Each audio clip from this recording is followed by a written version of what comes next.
There are all different kinds of abuse. Financial abuse is a massive one. I'm going to talk about just a handful of financial abuse situations or flags because there are a lot of them. But basically, if you're restricted by your financial position and somebody else is basically pulling the strings, then it's highly likely that you are a victim of financial abuse. So let's look at a couple of them. If you are being asked to get credit in somebody else's name because their credit file is not good and they can't get credit, red flag. If you are in a relationship and you're being given an allowance, a certain amount, and someone's hovering over your shoulder and looking at what you're spending and literally pulling apart all of your spending and you feel suffocated, that's financial abuse. If you're in a position where somebody shoves a whole lot of paperwork under your nose and says, sign here, you don't know what you're signing and it's to do with a bank or a contract, or you really want to know what that is because you could be tied to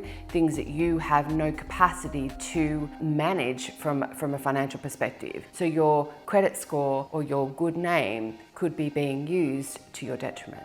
A lot of people who are suffering from financial abuse, they feel like they can't breathe because their financial position doesn't allow them to actually move anywhere in life. I had a client, beautiful client, who was in a relationship. It was a loveless relationship. She knew her partner was cheating on her. She wasn't happy. She had kids, but she had a huge amount of debt. And she was helping him in his business, trying to manage his stuff. And she was busy all the time trying to do everything and keep everything together. She was miserable. She was having thoughts that she should not have been having.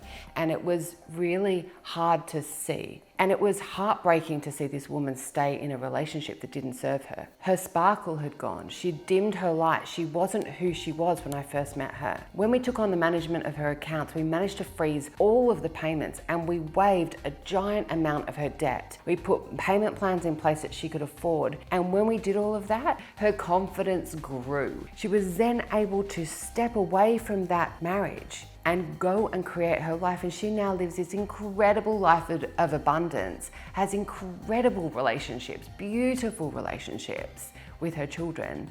And she is happier than she has been in the longest time. Please don't stay stuck in a situation because of money. Just because you have debt doesn't mean you need to stay.